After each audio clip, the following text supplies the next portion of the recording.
buddy, put that thing back in its holster. We haven't gone anywhere. I don't understand. Check out the MichaelDukesShow.com for information on how to get access to the podcast. Welcome to the party, pal.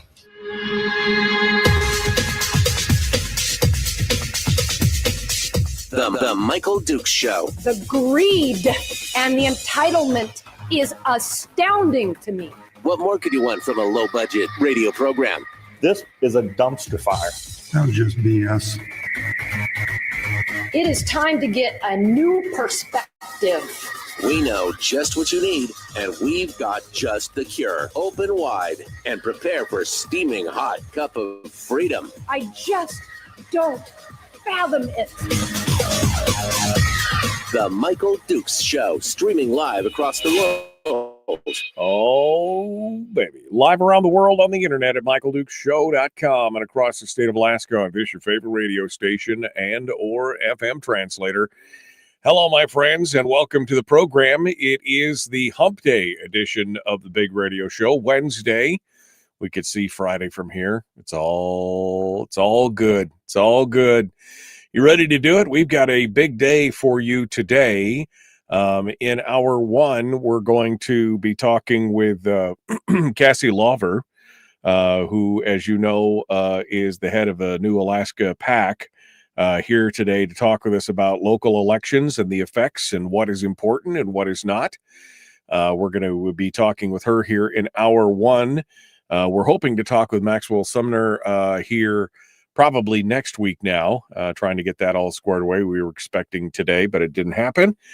So Cassie is joining us this morning to discuss. And then in hour two, there is a conference in Anchorage on the 11th of October, put on by Alaskans for Personal Freedom, which in part is helmed by Lora Reinbold, former legislator. She's going to be joining us, as well as guests Michael Ashley and Dr. Ryan Cole, who's going to come up and talk with us about what they're going to cover in this conference and some of the things that are going to be going on. We're going to cover all that here in the big show today. On the program tomorrow, as we continue our local candidate issue, Gail Klaus, who's running for school board, is going to be joining us at 6 a.m. And John Mink, who is running for the city council in Homer, is going to be joining us at 7 a.m. So we're continue on here as we go through and just keep things going on. It's going to be fun stuff. All right. So without further ado, let's jump into this here. We'll do a quick recap with Cassie Lawver on what's going on, and then we will get into some of the local election issues and so on and so forth. So let's bring her on the program. Cassie Lawver joins us this morning to discuss all this kind of good stuff. Good morning, Cassie. How are you? I'm fine. How are you? Can you hear me? I can hear you. It's another beautiful day in paradise here. So we're ready to go. Cassie, for folks who missed the show back in August, because that's when we sat down and talked specifically about this, tell us a little bit about your political action committee and, kind of what the genesis of it was and where folks can find out about it before we get into the election issue, shall we? Sure. I started Alaska Patriots due to not seeing a place where conservatives could have a voice. So my PAC that I've decided to start, you drive the ship. I think you say that about your show, Michael. They kind of drive the ship. And if you donate to me, you tell me where you want it to go. I had a chance to kind of put my PAC funds into use by hosting with Sarah. We got all the candidates over and we just talked about how to run for office. I mean, Sarah's got experience and I don't have experience running, but I have experience helping. So we kind of got with the Homer City Council and Gail Klaus. And so that was nice to see. I'm supporting and backing them however they need me and whatever I can do. So it's just, and I hope to expand that across the peninsula here soon. starting here, local in my backyard. And then, just kind of next year, hopefully be a little bigger and can help more. Because I do focus more on the local elections and state elections. Right. Well, and that's the thing. We need, a lot of times people aren't paying attention necessarily to the local stuff. We're all up to speed on the latest thing for Tylenol and all the government shutdown and all the other big stuff that's going on at the national level. But in the angst of all that, we are failing to pay attention to what's happening in our own backyard. Exactly. How many people know that we have 5 propositions on the ballot this year? Our little local election, we usually have a few people on it and that's it. But this year there's some business on there that people need to know about. Yeah. Well, I thought it was exciting to see, when we went, I can't remember when we reported on this. I think it was back in August, that there were a bunch of seats that were empty, a bunch of seats that were running unopposed. And luckily, we seem to have a candidate now for almost every seat, and in some cases 2. So, I think it's good, but we need to be able to encourage people to vote in their local elections. The national stuff's important as far as that goes, but how much can we really affect what's going on in Washington, D.C. versus what happens in our own communities? And I think these propositions hopefully will make people aware that these propositions on this local ballot will affect our daily lives. But whatever's going on in DC right now, we may touch us at some point. But these propositions are going to make a difference, good or bad, in our daily life.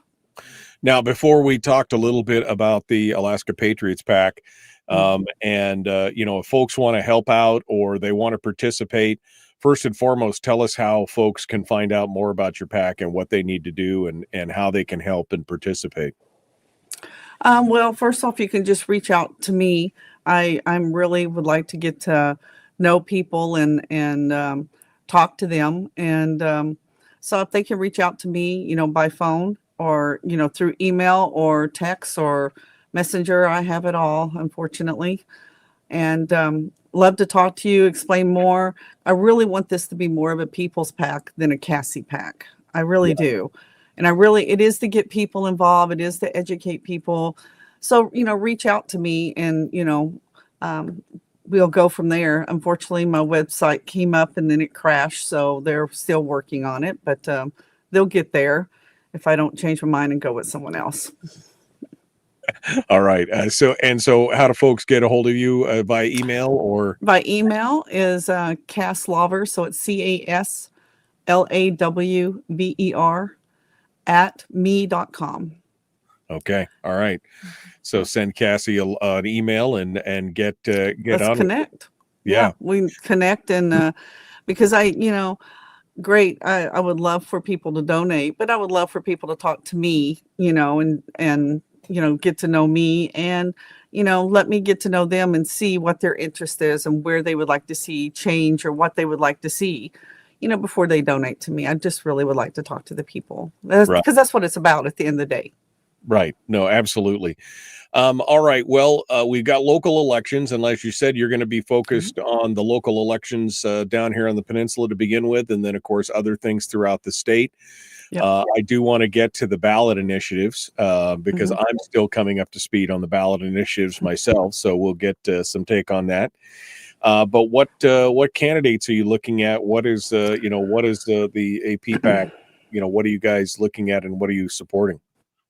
So, my PAC is what we did is we got the Homer City Council candidates John Mink, Elias Garvey, and Mike Jones, as well as Gail Klaus running for school district. We pulled them together and we just talked about elections. Some of the, what you can and can't do about getting people together, how it's about face to face and being in front of the people.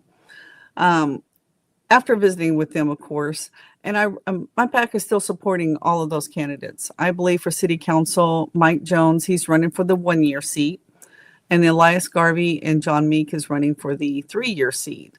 And after spending some time with them, and they've been reaching out, asking questions and so forth, I still think they are what we need. Just keep in mind, Homer City residents, that right now we're 5-1. We have a lone conservative voice. We need to get those other 3 on there.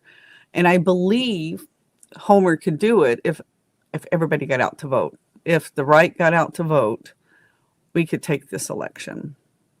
That's one of the challenges, right, Cassie? I mean, I think that there's even not just necessarily people who are hard right or hard left. I think the problem is that many people in the middle have kind of thrown their hands up in the air and walked out and basically just said, the process is, the give and take, the gnashing, the backbiting, the fighting, a lot of them is just too much. And they're just like, I'm just not going to participate.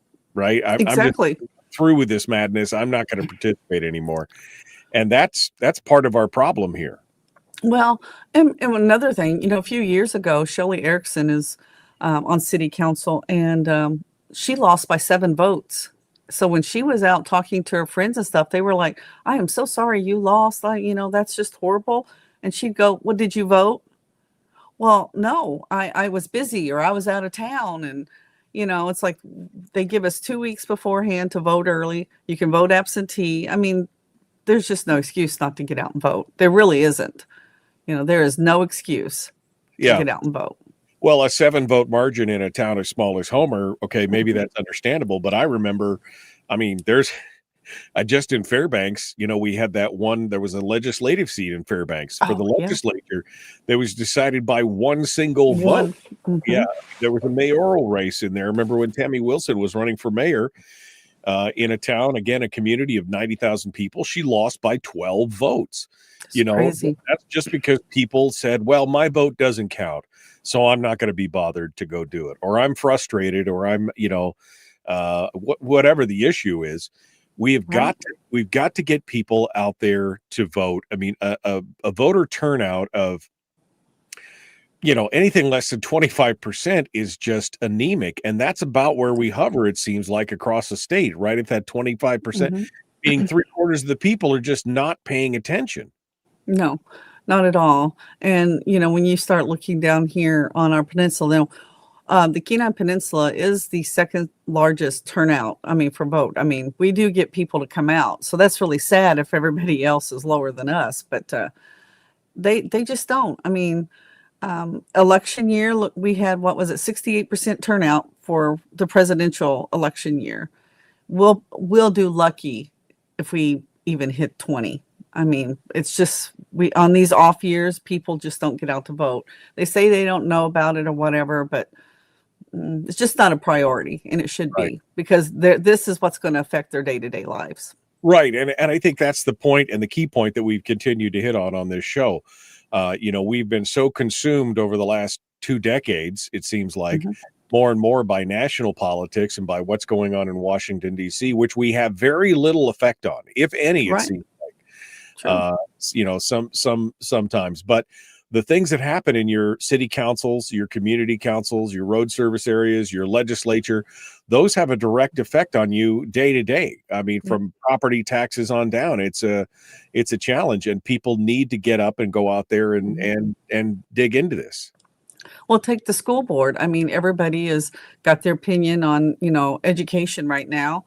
And, if you really feel strongly about your voice, we've got a school board races all across the borough. If it's that important to you, you need to grab some friends and go vote, for the person you want in there. Every district, I believe, just about every district has got someone running. And, in District 1, they've got a far left that's already on the board that needs to go. And, if they don't get out and vote, they're gonna end up keeping her. Yeah, it's frustrating to watch. And of course, as we all know, from a borough standpoint, in any borough in the state, the cost of school is the biggest cost factor in any borough budget. It is the lion's share of the budget. So if we're not paying attention to what's going on with the school boards, then we're not paying attention to what's going on with the budgets in those schools. And of course, that's the biggest part of our property taxes going to that. Exactly. Exactly. And if they're crying more money, then that more money is your money. And you need to have a say in it. But you can only do that by electing the right people. Cassie Lawver is our guest. She's the founder of the Alaska Patriots PAC. When we come back, we're going to start digging into some of these issues, and we'll talk a little bit about the ballot measures and more. We will continue here in just a moment. Don't go anywhere. The Michael Duke Show. Common sense, liberty-based, free-thinking radio. Don't forget Hour 2. Lora Reinbold will be joining us with Dr. Ryan Cole and Michael Ashley. We'll be back with more in just a moment. Don't go anywhere.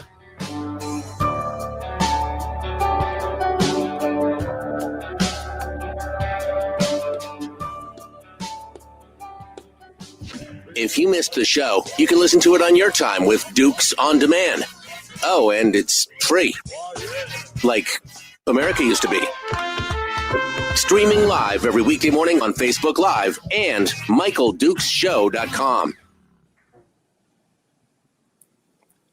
Okay, we are in the break, doing our thing, getting ready to continue on.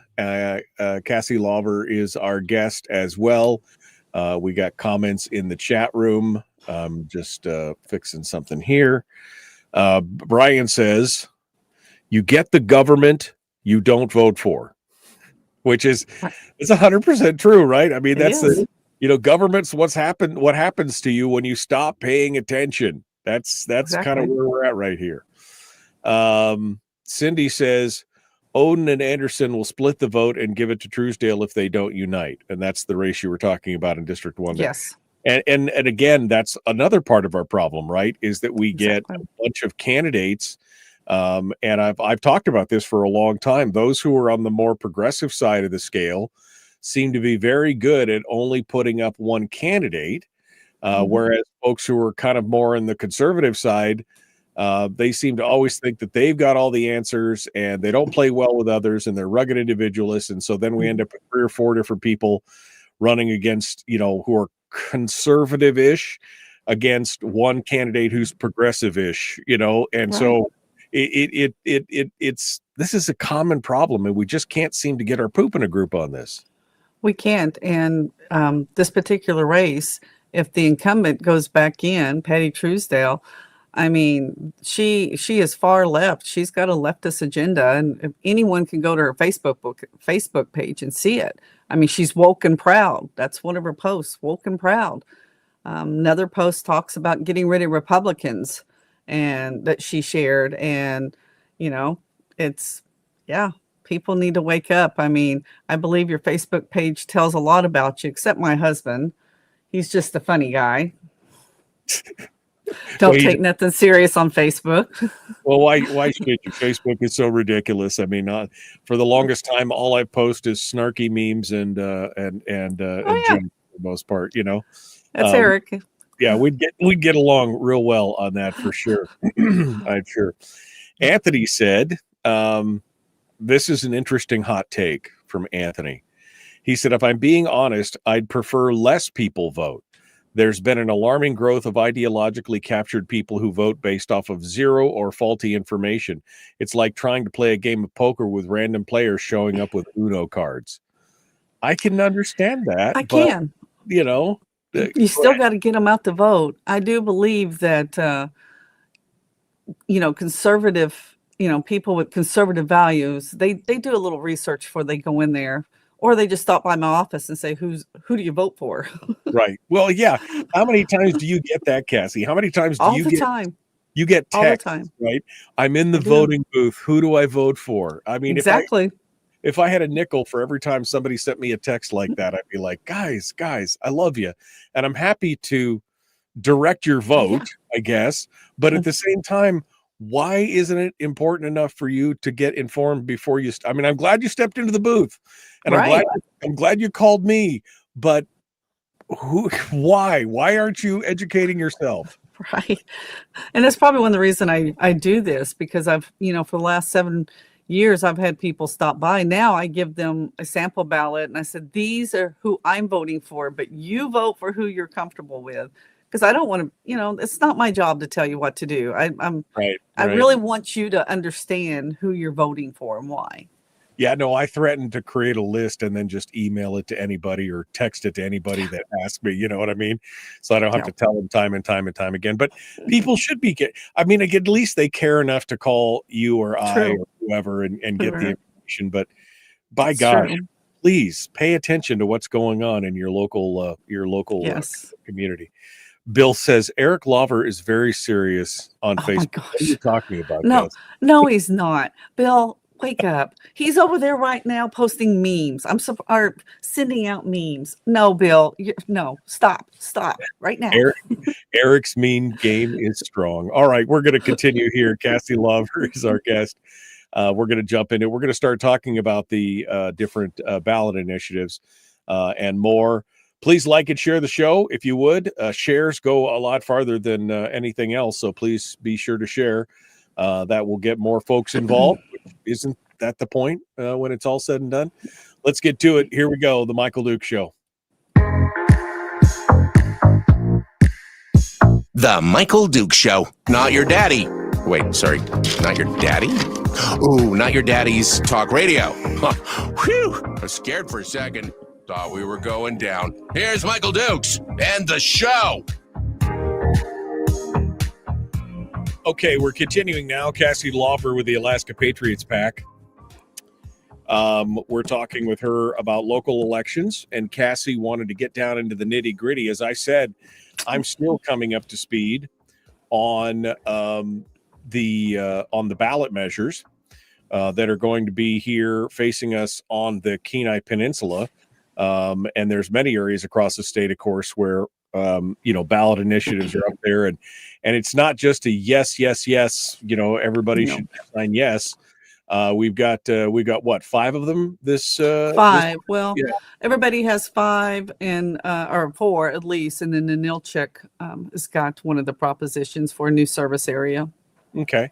Well, why don't you walk us through what we've got here, Cassie, and we'll get started as to what the ballot initiatives are and what your take is on them as Alaska Patriots. Okay.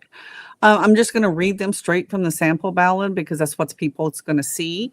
But Kenai Peninsula Borough Proposition Number 1 shall Initiative Ordinance 2024-01 calling for the Kenai Peninsula Borough Code of Ordinance Title IV elections be amended to change the current election process to require that all ballots cast in person on election day be counted manually at borough precincts by registered Kenai Peninsula Republican voters and eliminate the use of electronic voting tabulators be enacted. So what do you think, Michael? Do you think we need to do hand count? Well, I mean, it's a question. I am, I'm curious because already we're already seeing delays at the state level with ranked choice voting and everything else. Now we don't have that at the local levels, but I'm wondering the Fairbanks North Star Borough is now going to be doing spot checks and be hand counting certain districts by random draw as they go through to verify the veracity of the machines. I don't know if we should go to a full hand count right off the bat or if something like that makes more sense.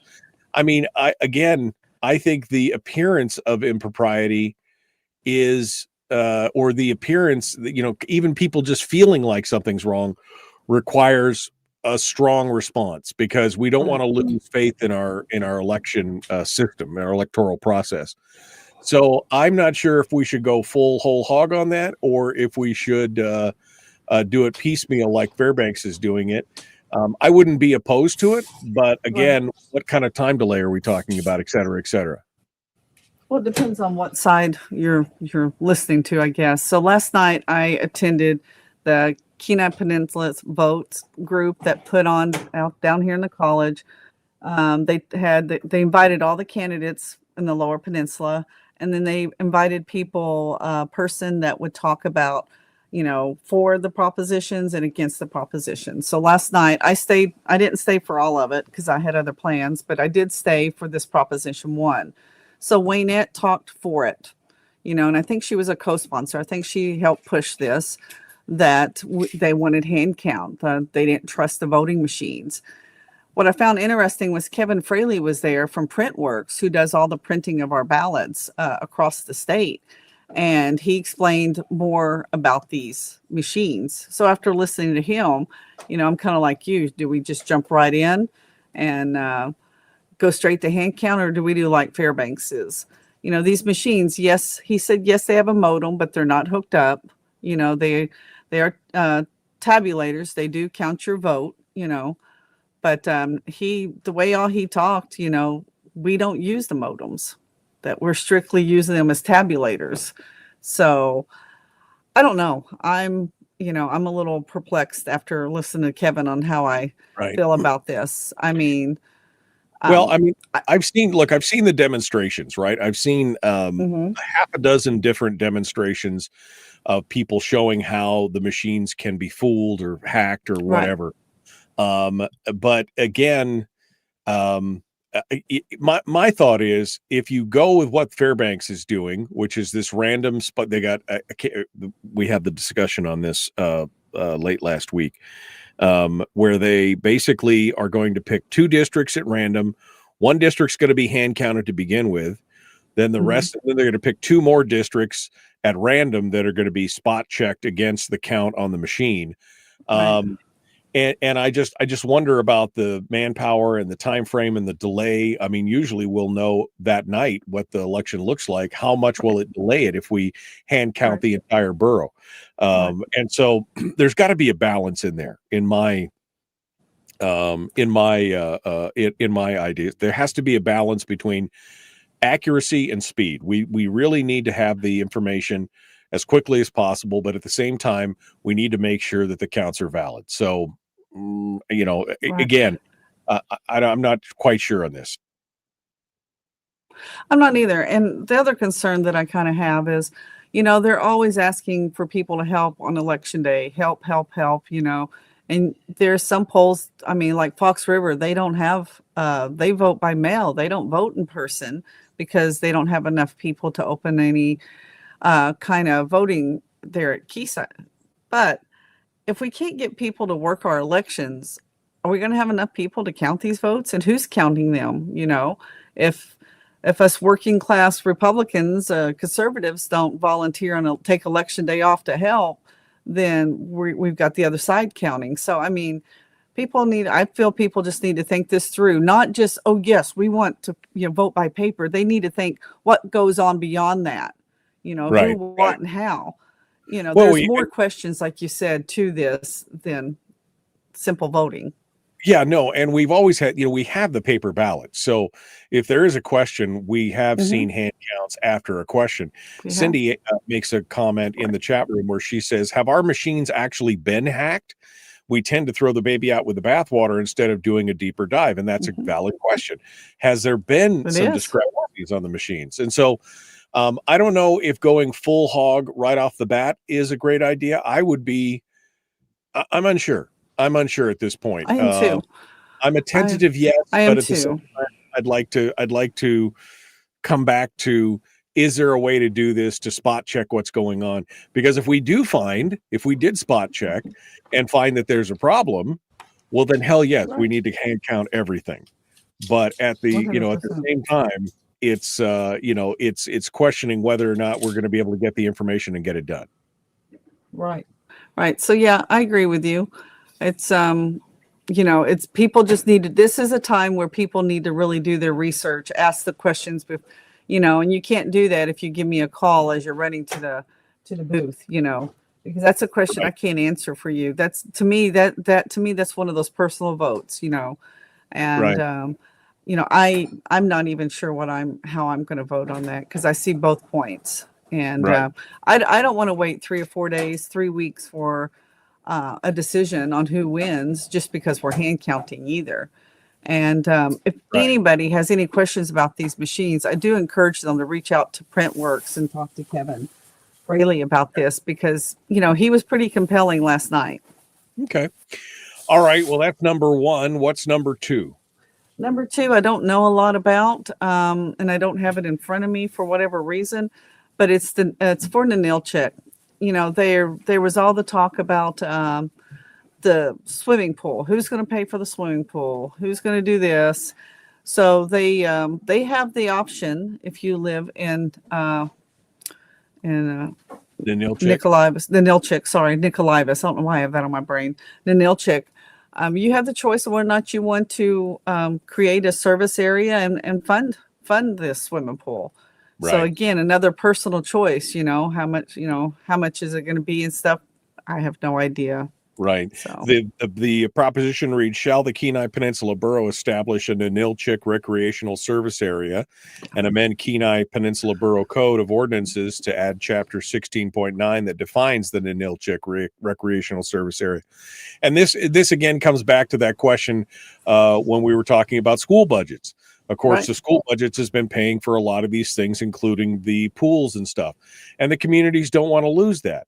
I can understand that. So if they want to create the service area, and this will be up to the residents of that area. Exactly. Do you want to have a whatever percentage tagged on to your property taxes to pay for a recreational service area? And I think, again, a proposition like this makes sense because then the citizens will decide amongst themselves who wants what and if they're willing to pay for it.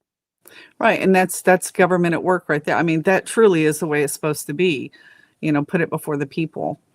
And I haven't talked to anybody about that. I don't know if my Ninilchik friends already just got their mind made up or whatever, but I haven't talked to anybody about Proposition 2. Okay. Well, let's move on to Proposition number 3 then, which will be voted on by all the borough voters. All the borough? Yeah, it says, shall Ordinance 2025-16 amending the Kenai Peninsula Borough Code of Ordinance 512-115 to increase the residential real property tax exemption from $50,000 to $75,000 be ratified. So what do you think, Michael? It looks good. Well, I'm a fan of Milton Friedman, who basically said anytime that we can eliminate taxes, that's a good thing. And if you're offering a tax exemption, I am all for it. Yes. Regardless, I don't care how they propose it. From 50 to 100,000, from 50 to 75, from 50 to $1 million. Go ahead. I'm all okay with it. Because again, to me, property taxes are immoral. And so I don't want to see them at all. So anything to exempt people from property taxes, I'm all for it. What say you? I say the same thing. If we have to pay less property taxes, that's better. Because like you, I do not believe we should be taxed on our property. We work hard, we buy our property, we buy it, a lot of us buy things outright, our homes or whatever, and we think no one can touch it. Well, don't pay your taxes and see what happens. Yeah, you're basically, you're renting it from the government, Exactly. And basically anybody who owns their property, quote unquote, is only 3 years from homelessness. All you have to do is not pay the government for 3 years. And by the end of the third year, they'll have it up on the auction block. That's right. For you, right? That is right. So I'm for you. But, everybody's all cheering. Yes, the government's working for us. They're giving us an option to, lower our taxes. Then you go to Proposition number 4. And then Proposition number 4 is shall Ordinance 2025-14 amending the Kenai Peninsula Code of Ordinance 518-430 to annually adjust the sales tax cap for inflation once every 5th year be ratified. Oh, I'd love to hear your opinion on this. Well, I'm going to hold my opinion on this because I have a lot to say, and we're up against the break right now. So we're going to continue here in just a moment. Cassie Lawver is our guest. We're going to continue here in just a moment with her. And maybe we'll flip the script here and get her take on it first before I sound off on this. But I have something to say here. Cassie Lawver is our guest, the Alaska Patriots PAC. We're talking about local elections down on the Kenai. You probably have ballot propositions in your neck of the woods as well. I hope you're educating yourself on these as well. We'll continue in just a moment. The Michael Dukes Show. Common sense, liberty-based, free-thinking radio.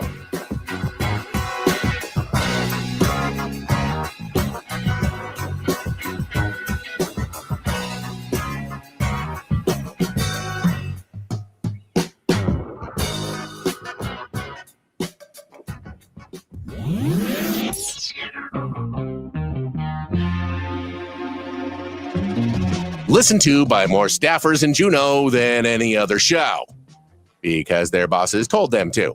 And after what they just heard, oh man, they're going to be pissed. You're a bad, bad man.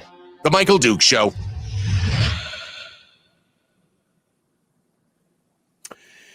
Okay, in the commercial break right now, Cassie Lawver is our guest.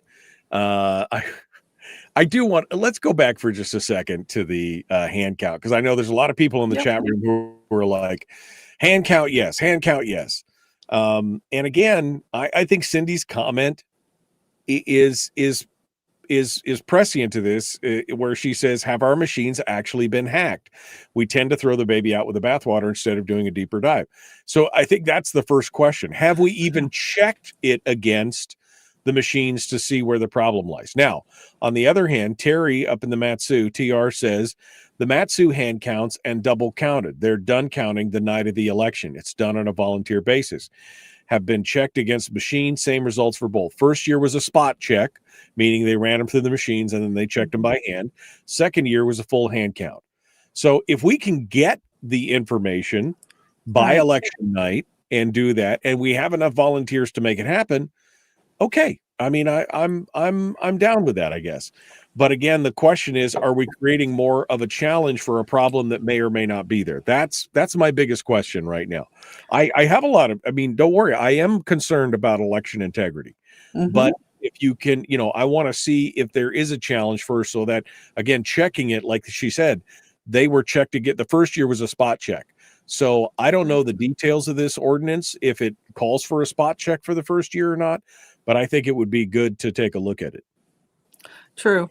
And I don't know either. I just know that just about everybody, all of the people that I associate with, is all for hand count. I mean, it's when I tell them I'm not really sure, kind of looking at it at a different point of view, they're like, really? Why wouldn't you want this? Our borough, we may be able to pull off like the valley and get things counted and known the next day, but hand counts. I mean, we don't have if we had a bigger voter turnout, it may be rough, but no more than we get turned out. Right now, I don't think it would be a huge deal, but still, I don't know. I'm like with Cindy, nothing's been proven with ours. And after listening to Kevin talk about how these machines work, it's like, the spot checking, I do like that idea. You have to use, we have small enough precincts down here. We could probably do the spot check pretty easy, with any of them. No, I agree. And I'm reminded of that quote from Stalin, who said, I don't care who votes, I only care who counts the votes. So who's going to be the volunteer to do the hand counts? Is it going to have a representative from both sides at each counting table? Or, exactly. I'm just, anyway, which means people are going to have to step up and volunteer. There's some precincts that they don't even get enough volunteers. They're getting people from other precincts to come and be, poll watchers and stuff, because people just are busy, I guess. Or have not made it a priority. I mean, let's be honest, that too. Right? Yeah. I mean, this is not necessarily, I'm busy, watching Must See TV Thursday or whatever. I forgot it was election. We vote in October. Yeah, it's the same thing. So it's definitely a question on that. All right, Cassie, I'm just going back through here. Machines are not hacked. Terry is she's on top of it. Charlie says the greatest risk of fraud is in the mail-in ballots, and I would agree with that. I saw 100%. When I was working in Anchorage, I remember I went to a post office one time during one of their election campaigns. I can't remember why I was at the post office, but on the tables, the sorting tables that they give people out by the post office boxes, there were, I mean, when I walked in there was 6 or 7 ballots just sitting on the discard table. Obviously somebody had gotten the mail, somebody had a mailbox or whatever, had somebody else, and they were just laying around. These ballots just laying around. I mean, if I wanted to I could have tried to force, vote 6 times and force it through, if that's what you want to do. It just, the idea that this chain of custody of these mail-in ballots is so secure is crazy, especially with the fact that the Democrats want to eliminate the signature verification Yes. and the witness signature on it. That just blows my mind. Blows my mind too. It does. I don't understand. I mean, Yeah. do they not know? They apparently don't get those emails from Nigeria Prince offering you $3 billion, you know. Right. They didn't get that for sure. Brian says, here's the deal. Do random spot checks through a couple of election cycles. If the results are consistent, then people's confidence improves. Trust, but verify. And True. I think that's a valid. I think that's a valid. Very point. valid. Very valid. Charlie does point out that currently one precinct in each district is hand counted as an accuracy check. So that's good. Has there been any problems in that one precinct in each district? That should be the bigger question there. All right. Well, we're going to rejoin here. We're going to rejoin here and get things going on, and we're going to go back to the bombshell that Cassie dropped on me before we went to break. We're going to continue here. The Michael Duke Show, common sense, liberty-based, free-thinking radio. Like, share, subscribe, ring the bell, do all the YouTube and Facebook things. Let's get to it. Here we go.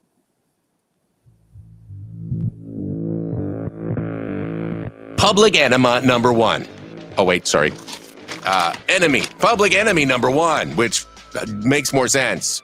On the other hand, he's a little bit of a pain in the Michael Duke Show. Okay, we're continuing now with Cassie Lawver from the Alaska Patriots PAC.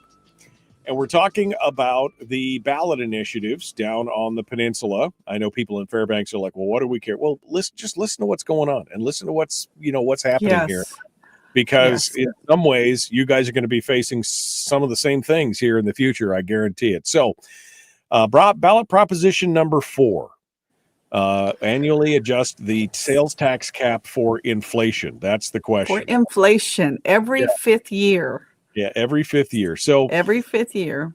Cassie, I'm personally going to fall back on my previous comment, which again is a fan of Milton Friedman. Anytime that I can keep taxes lower or remove taxes, I'm in favor of it. So my answer to that is no. I want government to live within its means. I want it to be able to be as small and as streamlined as possible. Automatically adjusting it for inflation removes. Now, look, I'm not saying that inflation doesn't have an impact on government. I'm not saying that inflation doesn't have an impact on the finances of anybody, government or private citizen. But what happens with us is that we don't get an automatic increase. We have to have hard discussions amongst ourselves to say, well, inflation is killing us. So what do we need to prioritize? And by taking that part of the conversation out, by just automatically adjusting it, I hate automatic escalators in government because it prevents them from having the hard discussions of what is our priorities and what should we be prioritizing. I'm a hard no on this one. Well, not only that, it gives them a blank check to do whatever they want every 5 years. You know, if they have the opportunity to raise taxes, they're going to take it. They're not going to say, you know what? I think we're going to give them a break this year. We're not going to raise it. Yeah, I don't ever see that happening. If they have a blank check, they're going to fill it in every 5 years. So I'm a hard no on that too. I mean, I don't believe you could inflation proof by taxing. I mean, by taxing inflation. Oh, you can tell it's early in the morning. You know what I mean?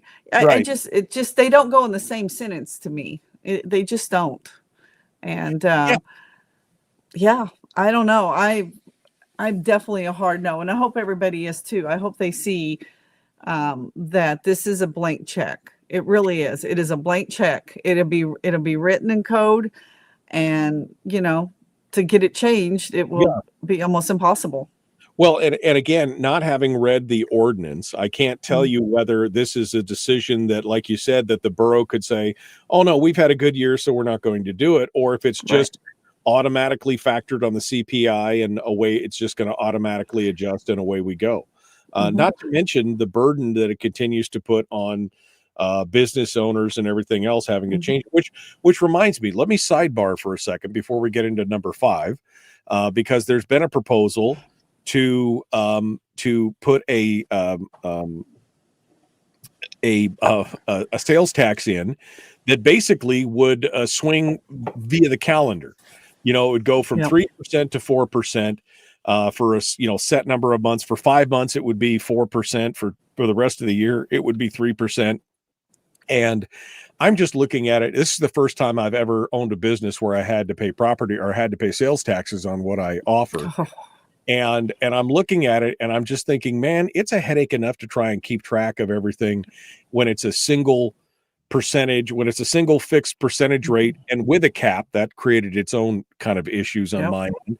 But now you want me to change it over, over a course. How do I do that? I mean, how do I make that work? It's what's your thoughts on this proposal to, and I understand what the idea is.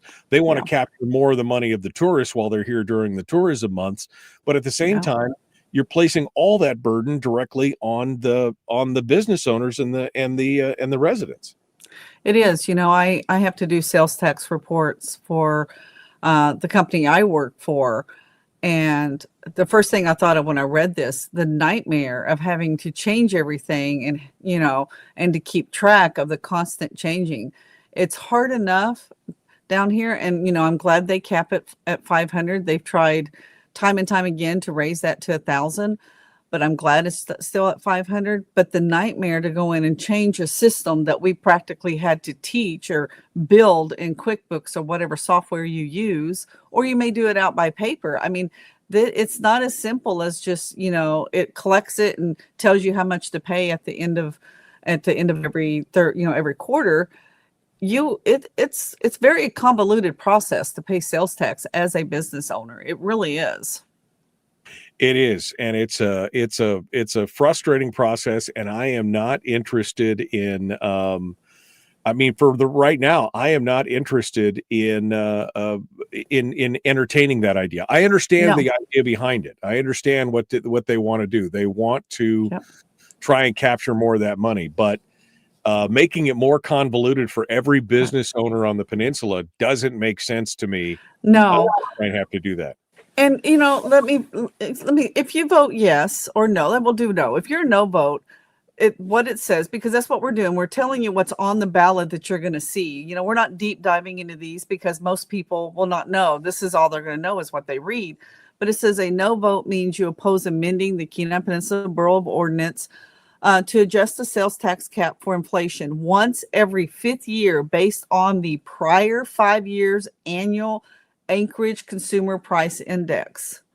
So I read that they're not going to be like, we don't need to do it this time. I read this that they're going to do it every 5th year.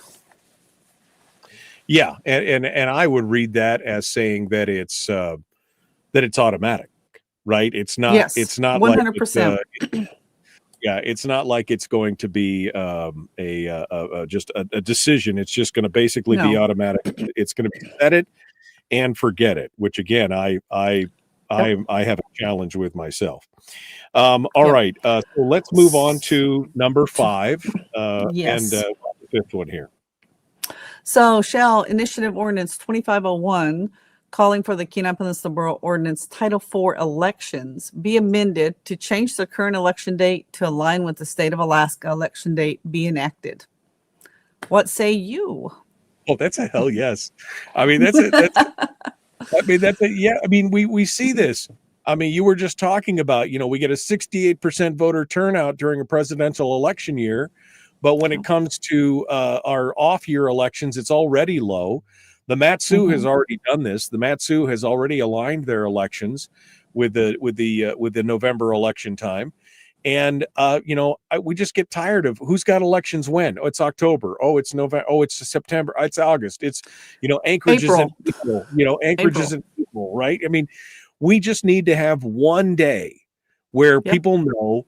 That way, you can never say, "Well, I didn't know." Well, exactly. Election Day is always the second Tuesday in November. Boom, you're done. Go for it. You're Do done. it. Yep. And why 100%. Why aren't we doing that? I've never understood it. The argument in Anchorage that I've seen is, well, we just don't want our issues to get lost among the national issues. Shut up. Just let us all vote on everything on what. I mean, first of all, you're treating us like we're all stupid. But I mean, just all on one day so we can get it all done in one day. That's what 100%. 100%. Yeah. Anyway, it's a frustrating thing. All right, we're down to the last 3 minutes here, Cassie. What else are you Well- paying attention to for this? So give us your final thoughts here. Well, another thing that I'm kind of paying attention to is, first off, I do want to say that I very much support Gail Klaus and school board. And I do believe we do need another conservative voice, on the school board. I think that should be, every district should really look and see who shares their values and who they want to represent. Education is going to be a major topic in Juneau again this coming election year. So we need to make sure we get the right people in place on our school boards. So just to let you know, down here in District 9, I will be voting for Gail Klaus. But I really would like to end the last couple minutes talking about our local Homer newspaper down here. We held, Sarah and I organized a memorial for Charlie Kirk. And, our Homer News, I'm still fuming from it. I'm not even going to call her a journalist because she's not a journalist, but people should read it because she labeled Charlie Kirk, far right Christian nationalist, called him a racist. Some people, that's fine. You believe that's fine. But if you are writing for a paper in a community that over 350 people showed up to, we've had two different counts. One was 340, one was 360. If that many people, don't you think you need to maybe tone down your own opinion a little bit? So I'm really asking, this really hit me hard. And I was talking to a few people, including Sarah, about this last night. And I really believe that maybe it's time for our conservative business to not do business with Homer News anymore, not advertise with them, because the only people reading that paper is far leftists. There is no way any conservatives are reading this trash and not standing up and saying, what's going on here? Why do we get your opinion? We don't want your opinion. This was a memorial. We were bringing people together, pulling the community together. And here they are, just completely, it wasn't about what we were doing. It was about calling him names. Right. So. Well, and that's especially things that are demonstrably false. I mean, yes. we've seen that time and time again from various news outlets. But again, if you have a bunch of people coming together there, you should be asking the question, if this is how we're labeling somebody, is that what we're now labeling the 350 people that showed up? I mean, is that how we're labeling those folks? Exactly. Yeah. Yep.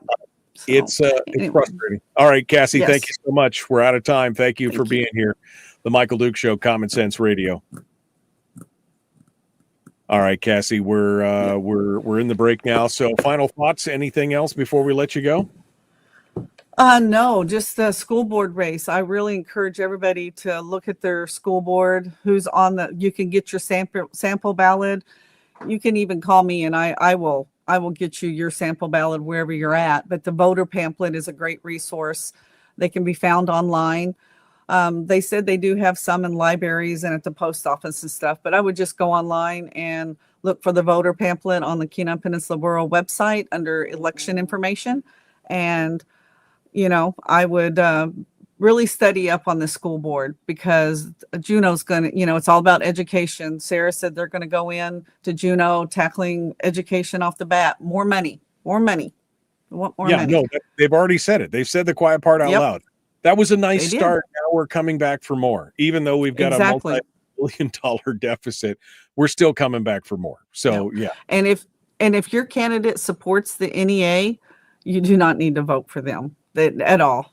NEA has got their feet in the door and they are not leaving. They want more money. Now this has become, let's see how much money we can get out of the state of Alaska now. It's not just their feet in the door. They're all the way through the doorway and they've got their hooks into the bucket, right? I mean, it's pretty much a tough situation. So, yeah. I still think we can push back, but boy, it's just going to take people getting out to vote and voting for, the right person. All right, Cassie Lawver, thank you so much for coming on board. Again, your you. email address is CassLawver at me. Yes. At me.com. All right. Mm-hmm. Thanks so much. Appreciate it, Cassie. Thank you for being part of it today. Thanks. All right. We'll see you.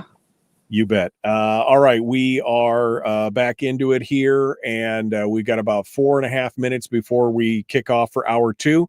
I see that Michael Ashley and Lora Reinbold are in the green room already. They're eating all my virtual donuts and drinking all my virtual coffee. Jeez, you guys, let's get to it here and check some audio and make sure everything's good. Can you hear me, guys? Yes. Okay, so we've got Michael Ashley with us. Good morning, Michael. How are you? I'm doing well. Thanks for having me. Good. Well, I appreciate you being on board here. And then let's bring Laura. Laura, you all good? Can you hear us? We're all good? I sure can. Can you hear me? I can hear you just fine. Okay. All right. So we should be seeing. Is Dr. Cole going to be joining us here shortly? Or yes. I'm gonna text him. I'm gonna have to. Yep. Whoops. Okay. You go do your thing real quick. I'll put you both back in the green room. Don't go anywhere. And don't eat the sprinkled donuts. Those are mine. And when we come back to that, we'll be jumping in with that. All right, let me go over here to the chat room real quick to see if I can get caught up. David says school board races are most important. If you don't vote, please don't complain. Yeah. Let's see. Miguel says there's a gentleman in the interior that's been in IT, and it's his career for over 35 years. He testified before the assembly here to connect their voting machines, and he'll show them how easily he can get in and hack and reprogram the machine, however you want to call it, and they refused. But they're going to be doing the spot checks as well, so we'll see what happens with that. I'm curious. I'm going backwards here just to see if there's anything else that we will be ready to go. Frank asks, what about the fuel tax? Local fuel tax is said to be used for roads. That's another thing. If you guys are going to be voting on a fuel tax, I know the Matsu is going to be voting on that. Let's see. Here's Anthony said here, there's a problem in and of itself. If 3 people read a proposal and come up with 3 different translations, that proposal should automatically go into the trash can. There should be 0 room for interpretation in matters that cost taxpayers money. I couldn't agree more with that, Anthony. Absolutely. And then Frank says, how do you like working for free, Michael, collecting sales tax? It's one of those things. It's definitely an educational process for sure. And the idea that they would be then changing it over and over and over again makes it kind of crazy. All right. Here we are. We're coming back up to it. I think I've caught up on all the comments in the chat, and we're going back. Oh, this was a comment that I definitely wanted to highlight because it resonates. And I agree. I think this is part of our problem. And this is overall the problem with government in general. Alaska and the borough, all boroughs, I guess, they don't have a revenue problem. They have a spending problem, to which I would wholeheartedly agree. They don't have a revenue problem. They have a spending problem. But what's happened is that they've had a spending problem for so long that they now have created that revenue. They brought that revenue problem to fruition. That's as good as it gets.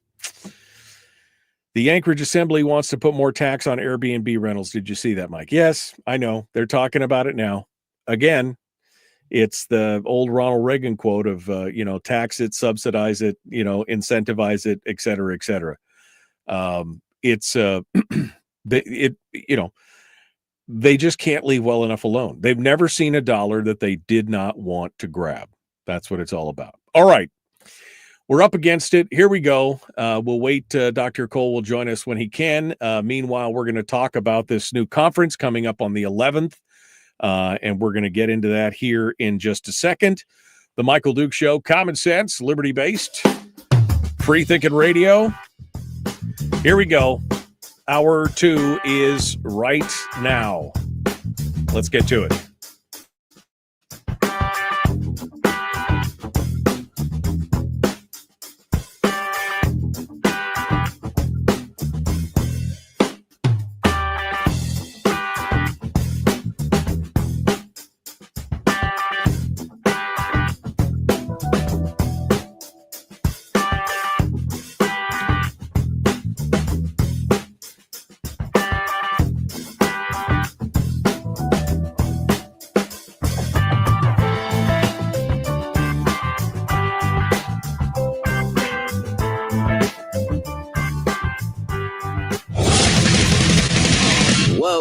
buddy, put that thing back in its holster. We haven't gone anywhere. I don't understand. Check out the MichaelDukesShow.com for information on how to get access to the podcast. Welcome to the party, pal.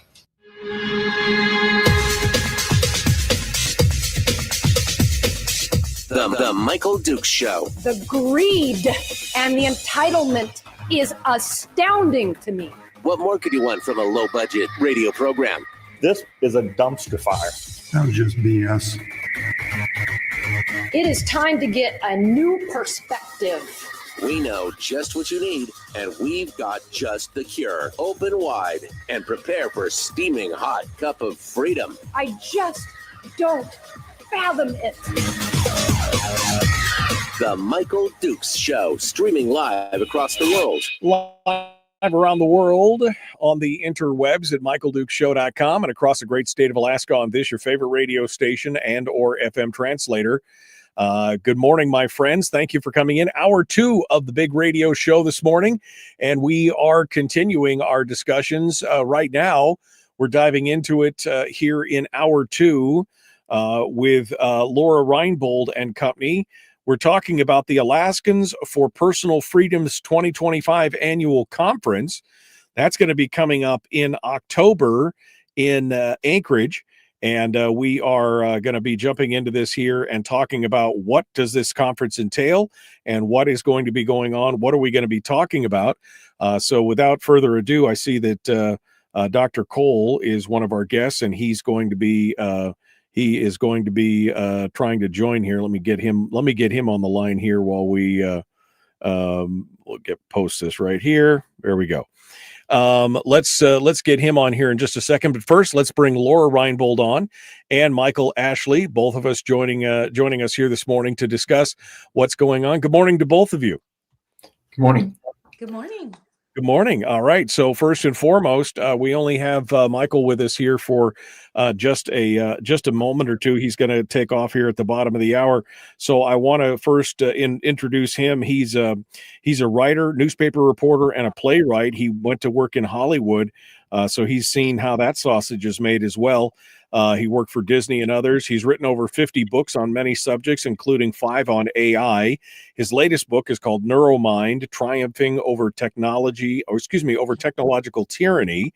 We're going to talk with him about that. He's going to be speaking. But Lora, first and foremost, before we get to Michael here, what is this Alaskan? What is this conference all about? Tell us about the conference and what it's all about. Well, good morning, Michael. Thanks for having us on. As you know, I've been a freedom fighter for a long time, and we want to make sure that people stay awake. There's potential technocracy on the horizon, and we just want to make sure that people are aware of their legal rights, their medical rights, their educational rights. Michael Ashley is absolutely phenomenal. He's going to be speaking on AI and how to use it in a positive way and not outsource our mind. Dr. Ryan Cole, how to be your own best doctor. We could go on, but it's basically just people defending their rights so they're not taken away. And AK4PF, that's AK, the number 4PF.org is where people can buy tickets. People want to log on there and check it out. That would be great. Okay. All right. So the conference is going to be on the 11th of October in Anchorage. And you can get tickets for the event. And Michael Ashley is going to be one of the speakers. Michael, tell me a little bit about, your career and writing into this and what you're writing about now, this technological, I've heard a lot of people talking about how technology can be used for totalitarian purposes and all these other kind of things, but give us your take on the technology and what it's doing and what the dangers are for us. Well, thank you very much for having me on the show. Nice to see you again, Laura. Absolutely. So my background was, as you mentioned in my bio, I worked in Hollywood, both for Disney and for a creative artist agency. I've since transitioned to working in the publishing industry and have written the books that you mentioned, some of which regard AI. As for this talk here and what we're going to get into, currently I write for my own Substack called The AI Philosopher. And I created that because I have 2 young children, and unfortunately we've lost our monoculture Once upon a time, we used to watch the same movies and TV shows and often listen to the same types of music. We don't anymore. We're very atomized and decentralized. And though there are benefits to that arrangement, the concern that I have is that we're not talking about which is the most transformative technology we've ever created before. And more importantly, we're not talking about the ways in which it will affect our children. And I'll give you a recent example. So Time Magazine just recently published the results of an MIT study that demonstrate when our young people use ChatGPT to write their papers, they have no awareness nor knowledge of what they've written about. And so we're seeing that going on. It's not just the college students, the high school students and younger who are using tools like ChatGPT for efficiency and productivity. Literally, their professors are using it too. And the question that I want to ask in this presentation is, what happens not just this year, but 30 or 50 years from now? What happens when we've outsourced our brain and our thinking and so many of these other things that we once took for granted to AI? And in addition to that, many young people are engaging in relationships with AI as well. They're becoming their best friends, as Mark Zuckerberg tells us that we should do. They're involved romantically with AI as well. But life is about relationships and doing the hard things, involving yourself in messy relationships. And what happens to society when we stop having these relationships, when instead we are interacting with machines and robots? So some of those things are what we're going to cover in this presentation. Well, and you make a valid point because it's a little spooky. I use AI in my work on a day-to-day basis, but I always input something into it and then say, help me rewrite this or polish it or whatever. But I know that if I said, I want you to write something about X, I just have to give it a few things and I may not even understand because it's going to pull references and information and everything else. I may not understand the details of what I just had it write for me. And as you said, the dumbing down of where maybe in 20 or 30 years, we have kids that are really good at writing prompts, but they have no idea of what's actually being written, right? I mean, they don't have any backstory. They don't understand the content that they just generated. 100%. And I think it's really important to understand where our educational system came from. Horace Mann is famous for bringing the public education system to America. Well, this was based on the Prussian ideal. And what they were trying to do was to create obedient workers. Now, if you think about the fact that in the United States, in the early 20th century, we used to be self-reliant. We used to be farmers. We used to grow our own crops. We used to hunt for our own food. If you ask the typical young person today to even, make their own meal, they would be hard-pressed to do so. Why? Because technology is making everything so convenient and easy. You can get DoorDash to deliver your food for you. You can have your Waze app tell you how to get somewhere. But again, let's look to 10 or 20 or 30 years out. What happens to society when convenience and comfort become our ideals and we have no idea how to do anything for ourselves? Already just a few years ago, I used to do college essay coaching for many high school students. And what I observed is these students who have 4.5 or 4.0 GPAs, whatever that means, were incapable of not only writing an essay, but even coming up with the ideas themselves. And so as we begin to become ever more reliant upon AI, we lose our cognitive faculties. We stop being critical thinkers. We stop discerning for ourselves. And actually, if you think about that, the logical outcome for something like this is the market need and also the societal need for brain chipping. And just to get to the punchline there, to me, that is even more terrifying if we imagine the fact that already there are companies out there like Neuralink that have an urge to implant chips in our brains. Elon Musk has already patented the word telepathy. And so if we think that this isn't on the horizon, we're deluding ourselves. And I think the way that this is going to come about is that we're going to see influencer type parents, and they're going to say, well, if I want my child to compete and have a good SAT score or to get into the right college, they need to have this chip in their brains. And so again, it's not just what's happening today, but we need to look out what's going to happen years or decades from now and how it's going to affect society. No, I mean, I think that those are all valid points and definitely interesting. Also joining us in the conversation is Dr. Ryan Cole, who joins us this morning as well. Good morning, Dr. Cole. Good morning. Good to see you, Michael. Thank you for coming on board with us today. My pleasure. You're going to be speaking, and we're going to get to you here in just a little bit. I appreciate your patience. You're going to be speaking on the healthcare system and how trust in the healthcare system has been has been greatly damaged, I would guess, to say, over the whole COVID thing and all that. I just wanted to welcome you into the discussion here before we get too much further along. But I wanted to go back to Michael since we have a limited time with him. Michael, look, I'm a huge fan of sci-fi, right? And there's been many books that I've read where people talk about having like a neural link thing, right, of going on. But I remember in several instances where they talk about all of a sudden something happens that goes away and people are shattered, right? They can't think for themselves. They don't have instant access to that stuff. They can't. And this is kind of what you're talking about in a way where we become so dependent on the technology that any glitch in the technology or any kind of outside exerted control by governments or whoever could create whole groups of people who would be either unable to function or be at the mercy of whoever controls the technology. Right. And so my message to everyone, especially parents, is take the stairs, do the hard things, do not depend on technology. So what I learned about education is that at a very young age, we learn to read. About age 8, 9, or 10, we begin to read to learn. Well, something analogous is apparent when it comes to things like ChatGPT or AI. They are wonderful amplifiers, and I applaud how efficient and productive they make us. That's great. But if you don't have an underlying education, especially a classical education, and more importantly, if you don't have underlying morals and integrity, this can be a weapon. I don't know if any of you had a chance to watch the very illuminating interview with Sam Altman and Tucker Carlson just a few weeks ago, but Tucker Carlson asked a very valid question, and that is, who informed the ethics that trained your AI? And very importantly, Sam Altman wouldn't answer that question.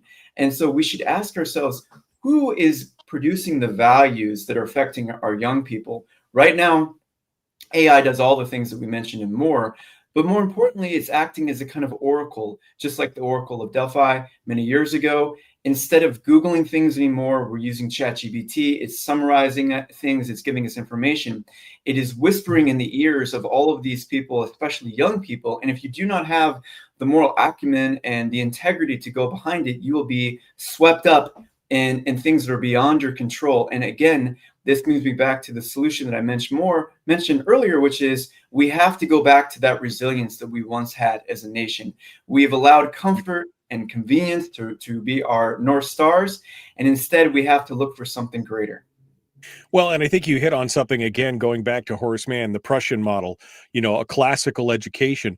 We've lost that ability. I mean, this is what my argument has been for years, is the reason that we've lost the ability to have rational and reasonable discourse in this country is because we've stopped teaching that classic rhetoric, logic, and reason, right? I mean, the triumvirate of that kind of classical education. We can't have those kind of discussions. And as we've cut it out more and more, and we've created these obedient minds full of mush, as Rush Limbaugh used to say, with these children, where you just basically taught them to be good, worker bees instead of having critical and analytical thinking. Now you hand them this tool. Of course, they're going to use it for their convenience and for their comfort. They're not going to utilize it in a way that's responsible as far as just to help out or anything else. They're going to ask it to do the work because that's convenient. Well, 100%. And then I want to get to the solution again. I grew up watching movies like Terminator 2. And so I'm also a fan of sci-fi. And the threat in those types of movies is always violent. And I'm not suggesting that may go away. In fact, there are many things to worry about when it comes to autonomous weapons, the military and police using artificial intelligence. But to me, the more insidious threat that we didn't really think about so much is what happens when we begin to abdicate our intelligence and our discernment to artificial intelligence. And so the message that I would give to young people is this. We watch movies, we enjoy stories, but life is a story. We are participating in a story. And you have a chance, I'm talking to the 18 or 19-year-old right now, to view your life in heroic terms. Change the message that you're giving to yourself. Become the rebel. So if you think about the 1960s, you recall that we had a lot of young people that were standing up against things like the injustices around the Vietnam War, civil rights, those type of things. They were rebelling without. I'm going to suggest that we need to rebel within, and that is reject the dominating cultural narrative. Instead, be the rebel, fight against the machines, but it means empowering yourself, learn on your own, have value on your own, because right now market forces beyond your wildest dreams are going to be gobbling up all these jobs. And instead, the real power and really the security that you would aspire to comes from being powerful within. Soak up that knowledge and develop those critical thinking and discernment skills that are going away. No, and I think it makes it valid. It makes it a valid point that if you are somebody who has critical thinking and those kind of other skills, you are now also leaps and bounds ahead of the sheeple who are just going to use AI as a crutch. If you're using it as a tool and you're using it to further what you're already doing, you're going to be that much further ahead. So it's a good thing to teach the kids to have that analytical, the critical thinking, the problem solving on your own. And then you can use the AI as an additive to that instead of it being the whole, right? Yeah, I couldn't agree more. We're talking with Michael Ashley. We also have Lora Reinbold and Ryan Cole on board with us here. Michael, I know you have to go here in just a few minutes, so we're going to hold it long for the break. Any final thoughts here? I want you to wrap up of the things you're going to be discussing and why people should, why should we plonk down money for tickets to the Alaska Personal Freedom Conference, Alaskans for Personal Freedoms Conference? What are they going to learn there? What else are we going to be teaching? What are you going to be highlighting? Well, you have the great minds of Dr. Cole that you'll be speaking to in just a moment, and so many more. So that's the first thing. And also, I think that we desperately need more conversations like this as a country. And that goes back to what I mentioned earlier. We're not talking about these things. We are not coming together in these important ways. But, I'm not sure exactly what all the topics that people are going to speak about, but I do want to talk about reframing our current challenges. Tony Robbins once said, our only problem in life is that we don't want problems, but problems are what makes us grow. Problems are what sculpt our souls. And so when it comes to any of the threats that we're going to talk about at this wonderful event, I would remind people to think about it in these terms. These are not things that are happening to you. They're happening for you, for your own personal growth. Madison Avenue and Hollywood will tell you that the most important thing that you can pursue in life is comfort and pleasure and all of these hedonistic things. But I would argue that we all have a divine spark within us. And this life is a school for your soul. And we can use these challenges to grow ourselves and to be better than we thought possible. The crucible, that's where we're at. We're in the crucible, right? We need to be fired, and we need to have the dross drawn off, and we can only do that through struggle and conflict and through problems. It is the Alaskans for Personal Freedoms, the annual conference. It's going to be in Anchorage on October the 11th from 8 a.m. to 6:30 p.m. You can find out more at ak4pf.org. Michael Ashley will be one of the key speakers there talking about AI. This is a fascinating topic to me, Michael, and I'd love for you to come back on the program sometime as a standalone just to kind of go through all these details as well. So I look forward to maybe doing that here in the future. But we are coming up on the break. I know you do have to go, so we're going to take that break, and we'll come back here in just a moment with Lora Reinbold and Ryan Cole. The Michael Duke Show continues. Common sense, liberty-based, free-thinking radio. We'll return with more in just a moment. Don't go anywhere. We'll be back right after this.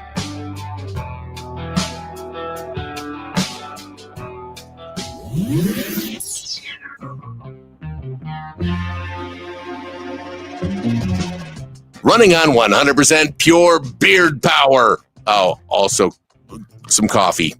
We dip our beard in coffee. Ha, nice beard. The Michael Duke Show. Okay, we're in the break right now. We'll take one final bite at the apple with Michael, just in case there's something that we didn't hit on that he wanted to, or anything else. Michael, anything else that you want to leave us with here, the listeners, just you, me, and 60 of our closest friends on the internet? Well, I say get those tickets now. You're not going to have this information anywhere else. And these are some of the brightest minds out there talking about things with fearless courage. And, I think that this is important. Here we are several years out after COVID, one of the greatest tragedies, if not the biggest tragedy and scam of all time. And so people are taking their eyes off the ball, and they're going back and they're sleepwalking through life. And I think it's important to have eternal vigilance. These forces that we are up against are formidable, and they're not stopping. And so even though that fresh tyranny has gone away.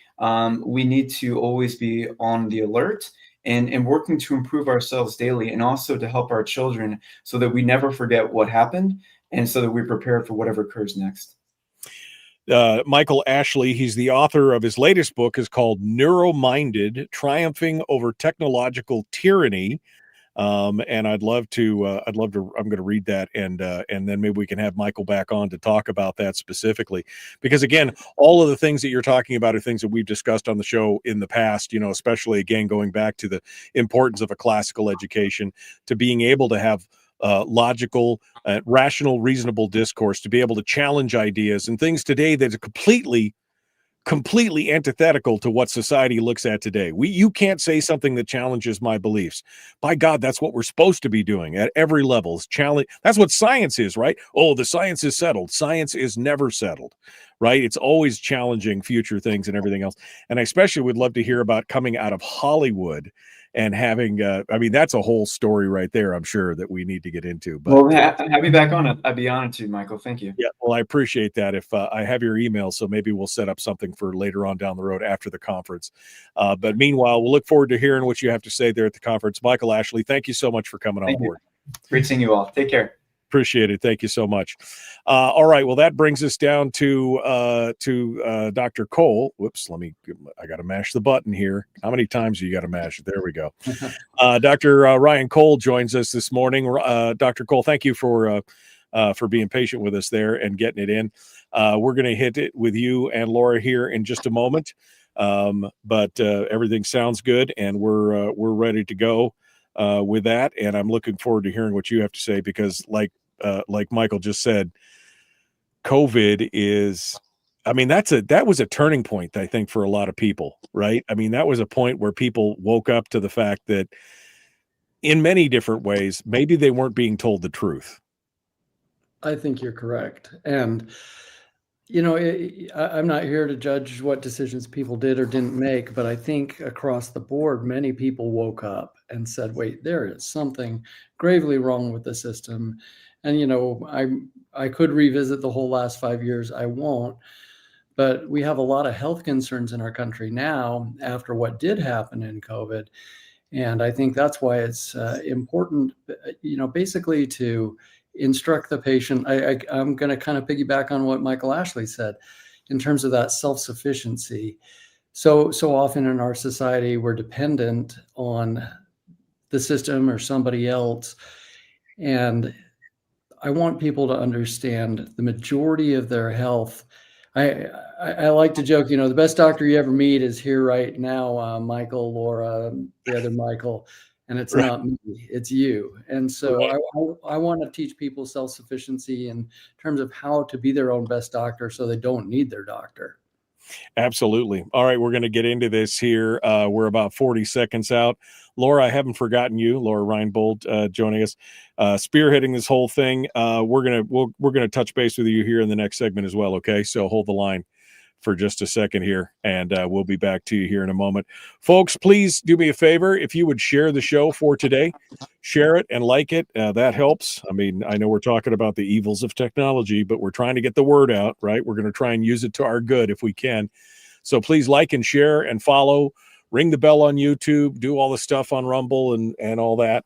And just tell your friends about it. Pick up the phone. Tell them at work. This is what we need to talk about.